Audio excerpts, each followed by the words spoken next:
আসসালামু আলাইকুম, সবাই কেমন আছেন? আশা করছি সবাই ভালো আছেন। আপনি অবশ্যই চাইবেন যে আপনার সন্তানটা খুব ভালোভাবে বেড়ে উঠুক। আপনি অবশ্যই চাইবেন যে আপনি যে স্ট্রাগলটা করছেন সেটা যেন আপনার সন্তান না করে। আপনি অবশ্যই চাইবেন যে আপনি যে সাফারিং গুলো করছেন, আপনি যতটা কষ্ট করছেন লাইফে, আপনার সন্তান যেন সেই কষ্টটা না করে। এই জন্য আপনাদেরকে আপনাদের সন্তানকে ছোটবেলা থেকে মেন্টালি স্ট্রং করে তুলতে হবে। আর এই মেন্টালি স্ট্রংটা তারা একদিনে হবে না।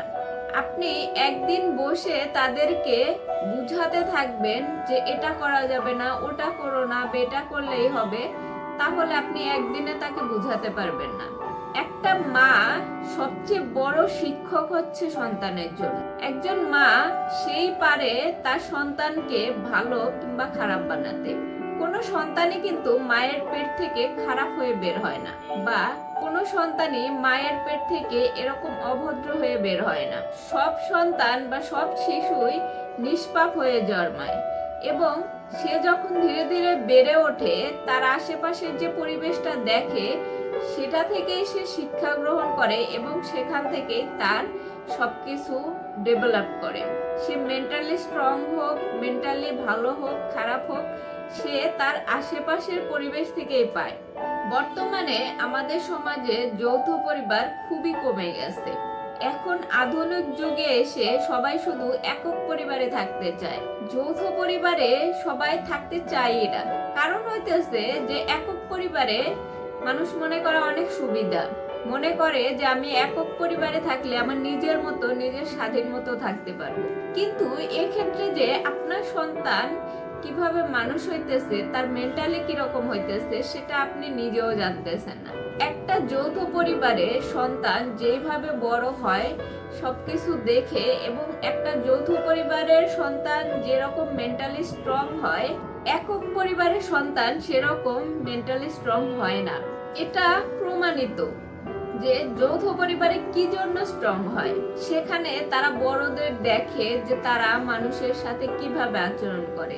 যৌথ পরিবারে অবশ্যই বয়স্ক লোক থাকে, তাদের যে সেবা যত্ন, তার মা চাচিরা যেভাবে সেবা যত্ন করে, সেটা দেখে সে শিখতে পারে বড়দের কিভাবে সেবা করতে হয়। বাবা চাচাদের দেখে বুঝতে পারে যে বড়দের সম্মান কিভাবে করতে হয়। এই জিনিসগুলা একটা পরিবার থেকে একটা সন্তান পায়। এগুলা কিন্তু শিক্ষা প্রতিষ্ঠানে শিখায় না, এগুলা নিজের থেকে আসে। একটা যৌথ পরিবারের মধ্যে আপনার সন্তান সবকিছুই শিখে, যেটা আপনি একক পরিবারে দিতে পারবেন না। একক পরিবারে আপনি হয়তো তাকে মুখে বলতে পারবেন যে বড়দের সম্মান করতে হবে, মুরব্বীদের সেবা যত্ন কিভাবে করতে হবে, আপনি বলতে পারেন, কিন্তু সে ওইভাবে উপলব্ধি করতে পারবে না।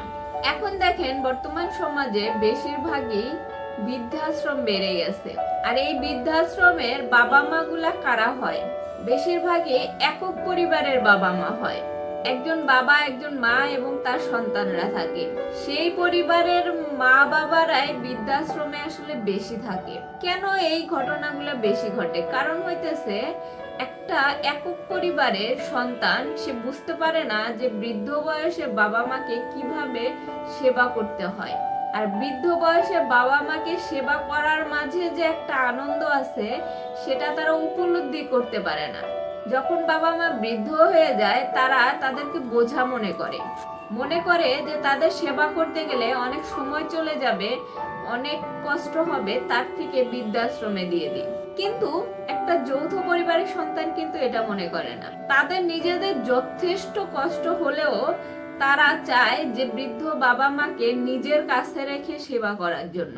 কারণ তারা দেখছে যে তাদের বাবা মা তাদের দাদা দাদিকে কিভাবে সেবা করছে, সেইটা দেখে তারা এটা শেখে যে বৃদ্ধ বয়সে তাদেরকে কিভাবে সেবা যত্ন করতে হবে, আসলে এটা কষ্টদায়ক কিনা এবং এটাতে শান্তি আছে কিনা।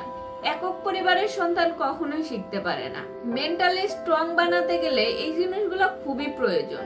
অনেকগুলা চাচা, ফুবু, দাদা, দাদি, অনেক মানুষই থাকে যেখানে আসলে তাদের একটা অন্যরকম পরিবেশ থাকে, যে পরিবেশ থেকে এক একজনের সমস্যাগুলি তারা দেখতেছে, কৌশলটা তারা দেখতেছে, তখন তারা নিজেরাও এটার সাথে রিলেটেড করতে পারে যে যদি কোনো বিপদ আপদ বা যদি কোনো এমন সিচুয়েশন আসে যে এরকম তাদেরকে মেন্টালি স্ট্রং থাকতে হবে, তখন তাদের পরিবার থেকে যে শিক্ষাটা পায় এতগুলা মানুষ থেকে, সেই শিক্ষাটাই তারা কাজে লাগায়। আর একটা একক পরিবারের ছেলেমেয়েরা বাইরে গেলে তারা যখন একা সেপারেট থাকা শুরু করে বা একা কোনো জায়গায় যেতে ভয় পায়, যেতেই তো ভয় পায়, তারপরেও সেখানে সেই সিচুয়েশনটা একটা যৌথ পরিবারের সন্তান যেভাবে সামাল দিতে পারে, একটা একক পরিবারের ছেলেমেয়েরা সেভাবে সামাল দিতে পারে না। এটা রিসার্চেও প্রমাণিত।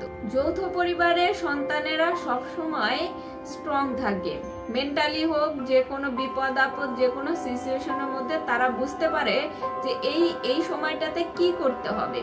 কিন্তু একটা একক পরিবারের মেয়েরা ছেলেরা সেইভাবে অতটা বুঝতে পারে না। এই জন্য আপনার সন্তানকে চাইবেন যে যৌথ পরিবারের মধ্যে রাখতে। আর যদি সেটাও সম্ভব না হয়, কারণ বর্তমান সময়ে এই যে যৌথ পরিবারটা ভেঙে ভেঙে সব একক পরিবারে পরিণত হয়েছে, আপনি আপনার সন্তানকে একক পরিবারের মধ্যে খুব সুন্দর একটা মেন্টালিটি তৈরি করতে পারেন, যেখান থেকে সে বুঝতে পারবে যে জীবনটা আসলে কিভাবে কাটানো উচিত। আমরা যৌথ পরিবার বলি আর একক পরিবার বলি। আপনার সন্তানকে আপনার শিক্ষাটাই দিতে হবে। আপনি নিজের জীবন থেকে যতখানি শিক্ষা নিয়েছেন সেটা আপনার সন্তানকে উপলব্ধি করাবেন, তাহলে আপনার সন্তান অনেকখানি স্ট্রং হয়ে উঠবে। ভালো থাকেন সবাই, সুস্থ থাকেন। আল্লাহ হাফেজ।